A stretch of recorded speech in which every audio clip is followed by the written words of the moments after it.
Inihay na ng Department of Agriculture sa Kamara kanina ang mga programa, panukala at aktibidad na layo nilang bigyan ng prioridad ngayong taon. Isa na riyan ang pagtataguyod ng Farm to Market Road projects sa Ilocos Region. Para sa buong detalye si Camille Gonzalez, live. Camille? Zay, kanina nga sa pagdinig ng Committee on North Luzon Growth Quadrangle, inilatag ng Department of Agriculture ang ilang programa tulad ng pagtataguyod ng Farm to Market Road sa Ilocos Region na layong gawing prioridad ngayong 2026. Kanina ay prinesenta ng DA Ilocos Region ang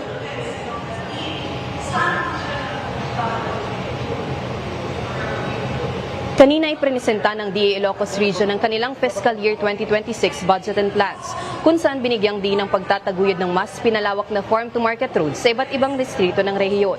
Tinatayang 3.85% ng kabuuang budget ng Department of Agriculture ang nakalaan para sa DA Ilocos Region na nagkakahalaga ng 5.6 million pesos ngayong taon. Samantala, kwestiyon ng ilang mambabatas ang kalinawan ng sistema ng implementasyon ng farm-to-market road projects. Ano ba talaga ang stand ninyo sa implementation ng FMR? Kasi before our Christmas break, the House leadership nagkandak ng meeting sa aming mga congressman. We have 4 modes, I think. First mode, the agency itself.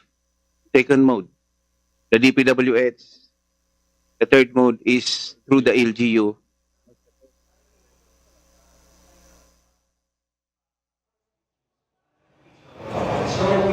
Iginit ng BAFE na ang kapangyarihan sa implementasyon ng FMR projects ay nakabatay sa alituntunin at kwalifikasyon na itatakda ng Department of Agriculture. Based po dun sa special provision kasi, the DA will be the default implementing unit. So sila talaga dapat.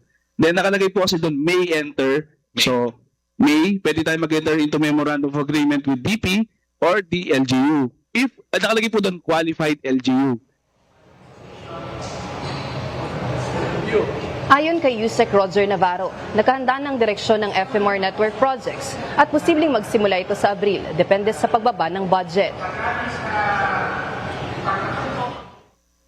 There are about 200 of this FMR throughout the country that is already validated and reviewed, no?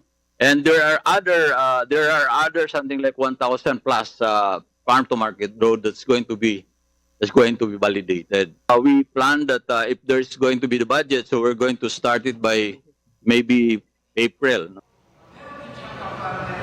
Zay, nagbabala naman si Representative Cuangco na maaaring maging hamon sa implementasyon ng FMR projects ang right-of-way issues at ang makitid na sukat ng lupa ng mga sakahan. Ngunit sa kabila nito ay nananatiling positibo ang Department of Agriculture na may tataguyod ang nasabing proyekto. Para sa totoong balita sa Bagong Pilipinas, Camille Gonzalez, 13 sa tanghali ng Congress TV.